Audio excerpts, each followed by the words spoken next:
Vénérable Maître Yakim Yaramed, vous avez commencé à parler de certaines créatures mystérieuses, les créatures de l'eau, des fées et les sirènes.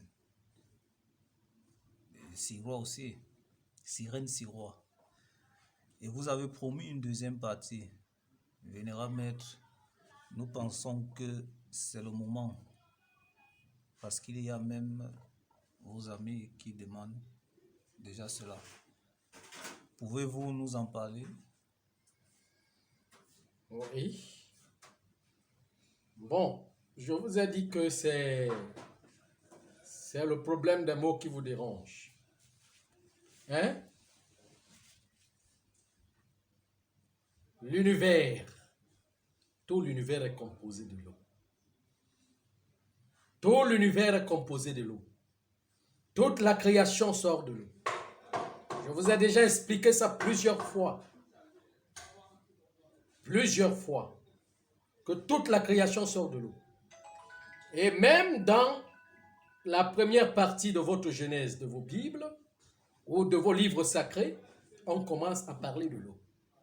De l'Esprit de Dieu qui se trouve dans l'eau. Bon, maintenant pour moi, Dieu n'est pas quelque chose qu'on établit sur un corps ou un humain ou quoi que ce soit, non. Dieu est qui? Et son esprit est dans l'eau. Ça veut dire quoi? Son esprit se mouvait dans l'eau. Lui, il est qui? Il est où? Il y a erreur là. Il y a erreur dans vos livres là. Il y a des erreurs. C'est pour cela que vous ne comprenez pas très bien. Vous différenciez Dieu, ou bien d'un Dieu, je ne sais pas là où il était, et l'eau, lui, son esprit était dans l'eau. Mais c'est Dieu lui-même qui est l'eau. C'est Dieu lui-même qui est l'eau. Composant d'une partie de l'âme universelle, qui porte l'esprit, qui fait mouvement en lui-même. Déjà, si Dieu est l'eau, ça veut dire que la vie commence dans l'eau. C'est pour cela que dans toute la Bible, les Bibles, que ce soit les livres sacrés ou autres, on vous parlera seulement de l'eau, de l'eau, de l'eau, de l'eau, des mers, des rivières, des mers, des rivières, ceci et cela.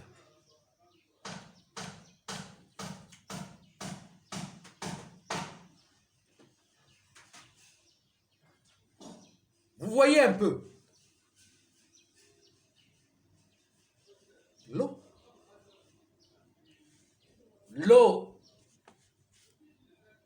est éthérique, gazeux, liquide et solide. Là où nous sommes là, nous vivons où? Dans l'eau éthérique. Dans l'eau éthérique. Il y a des créatures, d'autres créatures que vous voyez comme que nous sommes noyés dans l'eau. Nous vivons à l'intérieur de l'eau.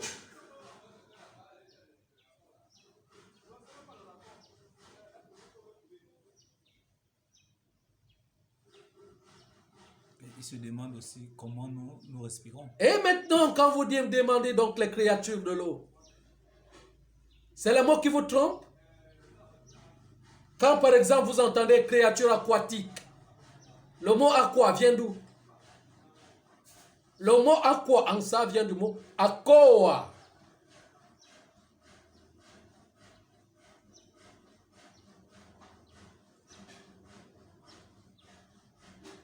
Vous voyez?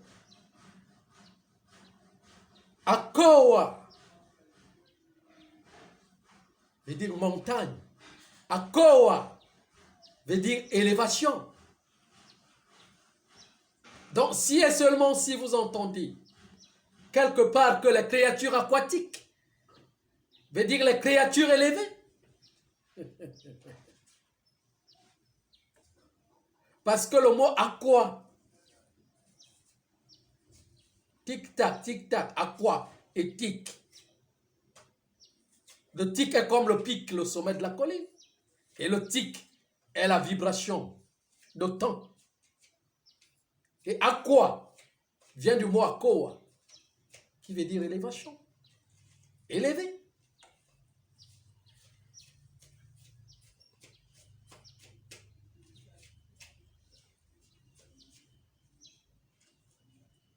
Vous voyez? Maintenant, on vous parlera donc des fées et des sirènes sirois. Il faut que je l'explique.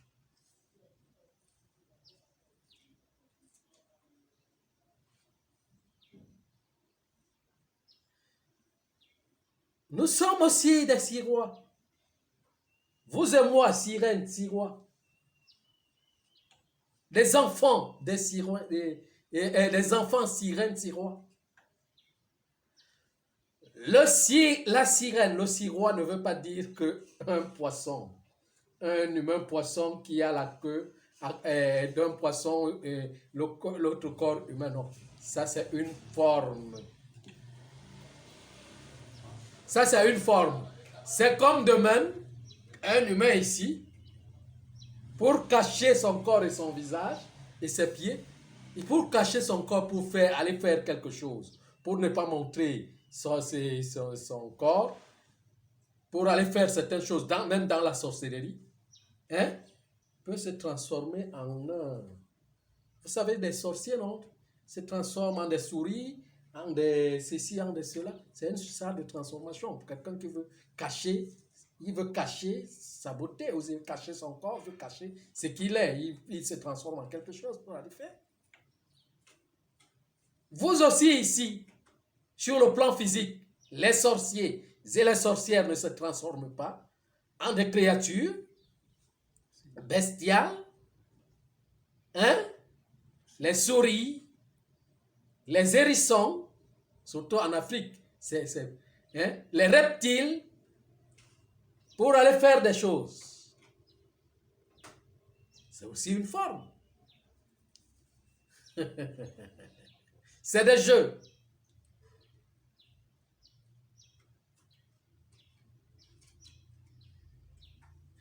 Mais quand on dit sire, un sire, veut dire habitant de la terre.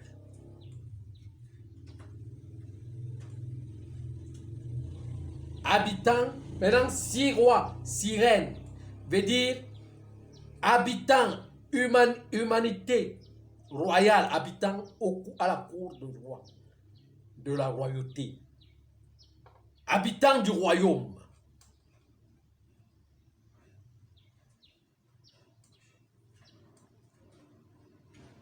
Maintenant, quand on dit fée, parce que le mot fée vient du mot fée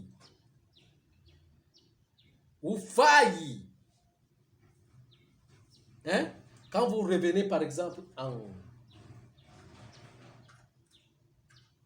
anglais, vous retrouvez le mot fire, non? Qui veut dire feu. Hein? Fire veut dire feu, non? Et le mot haya vient d'où?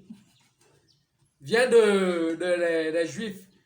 Appellent ça quoi? Grand. Puissance. Mais vient du mot aïe qui veut dire vision. Donc quand on dit fei, hein, veut dire vision et sagesse. Clairvoyance. Force de la clairvoyance. Force de la vision. Force de la hauteur.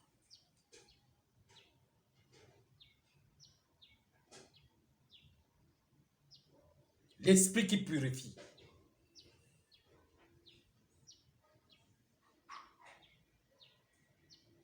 Ce sont des humanités supérieures qui vivent dans les cosmos supérieurs. Des cosmos supérieurs. Mais tous, nous sommes dans l'eau. dans l'univers. Ah, vous êtes tellement des enfants que vous pensez comme des enfants.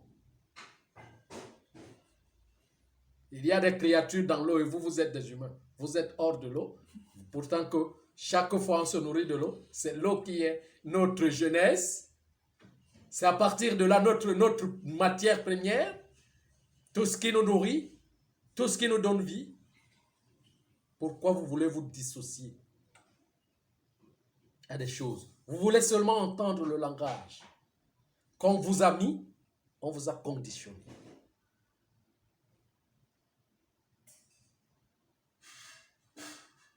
Donc quand on dit sirène, sirois, c'est un attribut, mais c'est une humanité.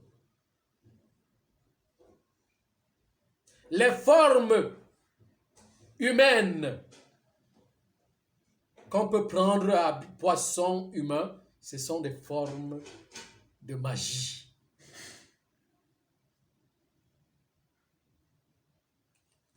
Soit de mysticisme, soit du mystère. Pour cacher sa présence, pour se dissimuler. Dans la nature, on peut le faire pour un but. Les gens peuvent, c'est des expériences, c'est des formes. C'est des formes que les êtres humains peuvent prendre. Pour soit faire peur, pour soit faire une mission, ou bien pour faire selon ce qu'ils ont mis. Ou envoûter, ou quoi, je ne sais pas. Envoûter, c'est mettre dans le voûte, c'est tourbillonner. C'est emboîter quelqu'un dans un voûte où il, comment je vais dire, où il ne réfléchit plus de lui-même. Donc, où il ne, comment je vais dire, il réfléchit seulement selon ce que le concepteur de cet envoûtement a mis. Lui a mis dans un voûte, un vide pour qu'il tourne dans ce vide. Soit pour manifester quelque chose, parce que ça fait manifester toujours quelque chose. Soit pour commencer un travail. On envoûte quelqu'un pour qu'il commence un travail. Pour qu'il quitte du voûte. Mais on ne vit que des voûtes, du vide. Mais il faut être dans un voûte conscient.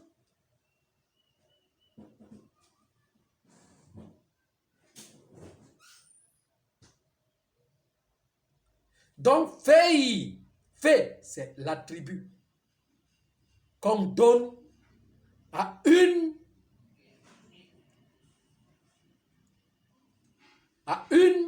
progéniture ou à des créatures élevées. Des créatures, dont des êtres humains qui sont élevés. C'est eux qui ont ce nom. Ça veut dire que clairvoyance, vision du monde.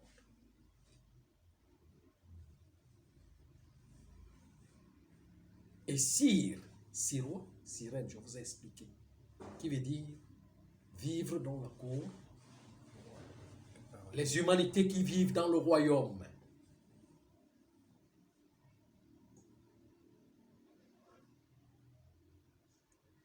C'est là où commence le tissage de l'humanité.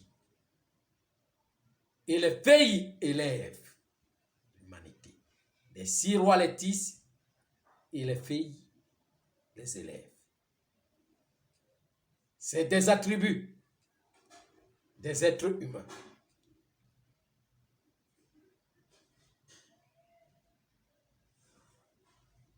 Comme on peut dire Rei veut dire roi, Rai veut dire reine.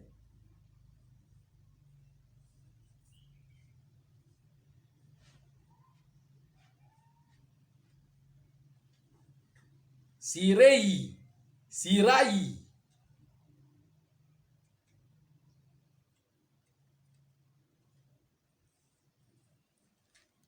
Oui, posez une question. Non, non. Donc c'est ça. Alors doucement, doucement avec le temps, je vais vous donner des amples explications par rapport à ça. Et d'autres créatures mystérieuses aussi, pas seulement de l'eau. C'est que vous n'avez pas compris ce que je suis en train de Non, dire. pas seulement de l'eau. Mystérieux, c'est toutes ces créatures-là. Quand on dit mystère, veut dire corps subtil. Elles portent des corps subtils qui sont en dessus de nos corps. Et quand on quitte aussi ce corps,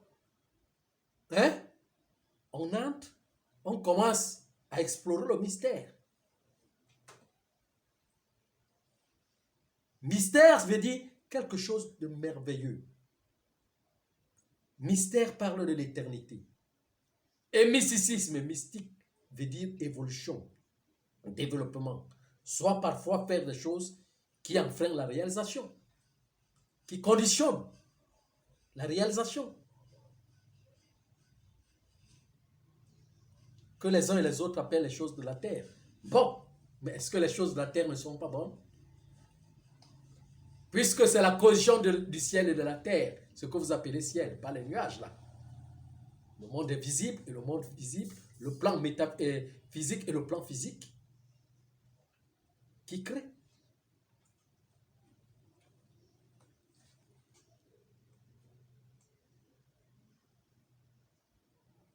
Donc nous aussi, nous sommes des enfants de cire. Et au moment de l'élévation, on parle de féi. Ça veut dire que les grandes créatures accompagnent nos âmes dans cette élévation afin qu'on devienne comme eux. Donc c'est des noms, des attributs. C'est eux qu'on appelle Elohim, que les Juifs appellent Elohim, avec plusieurs attributs.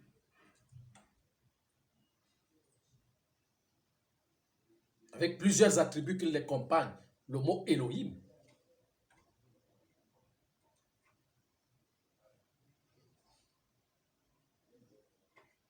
Vous voyez un peu. Donc, on appelle ça avec plusieurs spécificités qui accompagnent la forme de Elohim.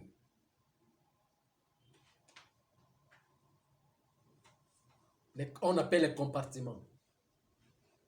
Des spécificités dans le travail de la création. Mais c'est eux qu'on appelle Elohim. Qu'on ne vous dise pas que Elohim. Elohim, c'est l'attribut du mot Dieu. Ce n'est pas Dieu. Ce n'est pas Dieu. Adonai. C'est les attributs. El Shaddai. C'est les attributs que les Juifs ont.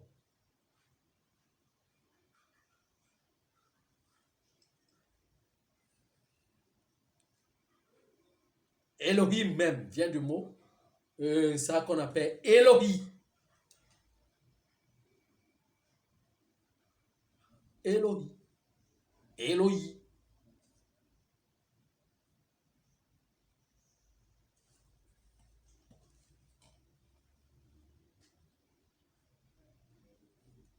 Vous voyez, donc explorer les mystères.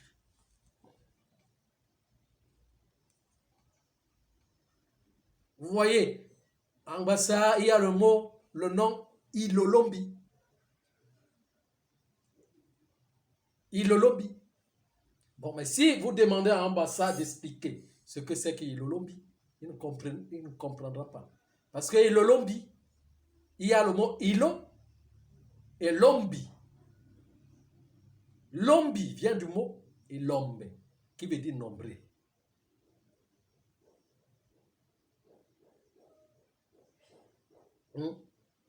Elo vient du mot louange. Louange, quand on dit louer, louange, qui veut dire donner honneur, honorer. À l'ombi, à l'ombe, qui veut dire nombril, centre.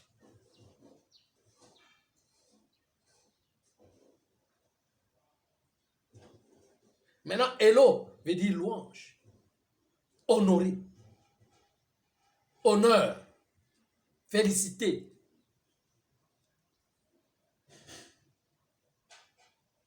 Maintenant, Hin veut dire extraordinaire. Ça veut dire que accompli. Accompli. C'est pour cela qu'on les appelle les forces et les puissances.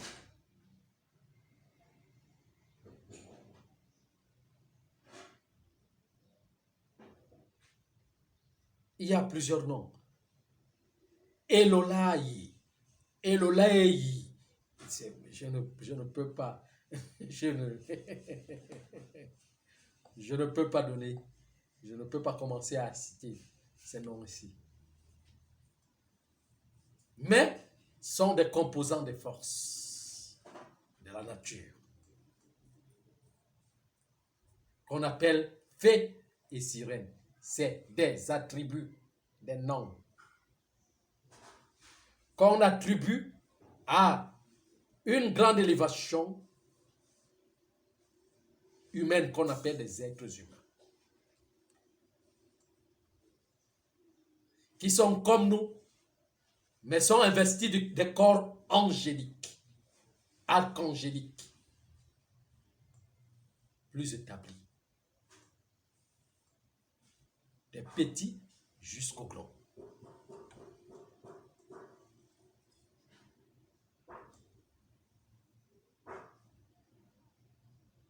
Donc, quand vous entendez parler monde des eaux, il n'y a pas un monde qui est dans les eaux, qui est dissocié de tout le monde. Tous les mondes sont dans les eaux.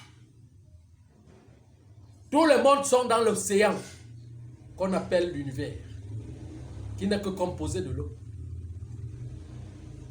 Si vous entendez parler monde aquatique, veut dire monde élevé, tout simplement.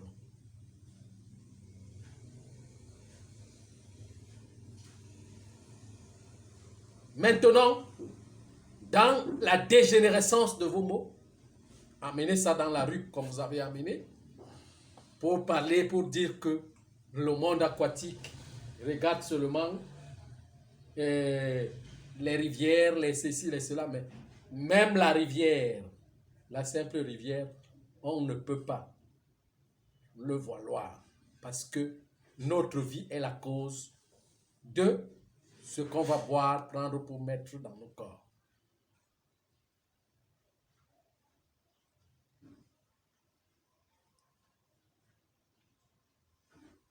Voyez un peu, c'est comme ça qu'il faut voir les choses. C'est exactement ce que je voulais. J'avais seulement mal parlé. Ok. Vous avez encore des questions? Non, Vénéra Maître, merci beaucoup.